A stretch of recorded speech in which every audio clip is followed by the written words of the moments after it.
C'est l'un des plus petits pays d'Afrique, la Gambie.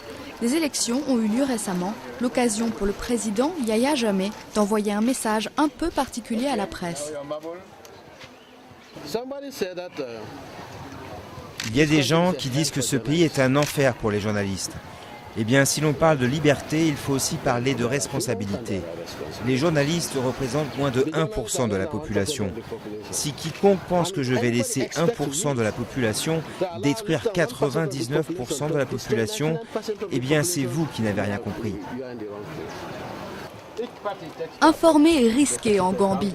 En 2006, un journaliste détenu a disparu. En 2004, le correspondant de l'agence France Presse et aussi responsable d'un journal local a été tué en pleine rue de nuit. Les 1,7 million de Gambiens ne peuvent écouter que la radio d'État pour être informés et les journalistes de presse écrite sont confrontés à la censure. Ils sont considérés comme des gens qui dénigrent le régime, qui dénigrent le pays et qui, pour cette raison, sont exposés à toutes sortes de répressions, allant de l'arrestation, la torture, l'emprisonnement, la détention au secret et parfois l'assassinat.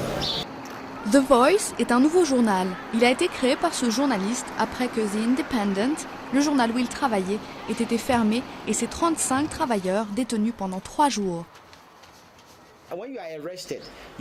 Lorsque l'on est arrêté, on doit être informé de la raison de l'arrestation sous 73 heures. Mais j'ai été détenu plus de 73 heures et j'ai été torturé avant d'être informé.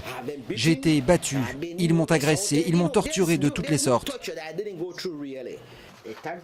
Moussa a su plus tard qu'il était soupçonné de collaborer aux médias étrangers, comme des sites web édités depuis l'Angleterre ou les États-Unis.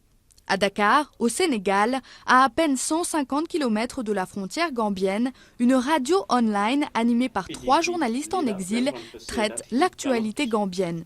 Une solution pour la liberté de presse, car Jammeh, arrivé au pouvoir il y a 17 ans par un coup d'État, a été réélu pour la 4e fois depuis. Les 5 prochaines années promettent d'être encore très difficiles pour les journalistes.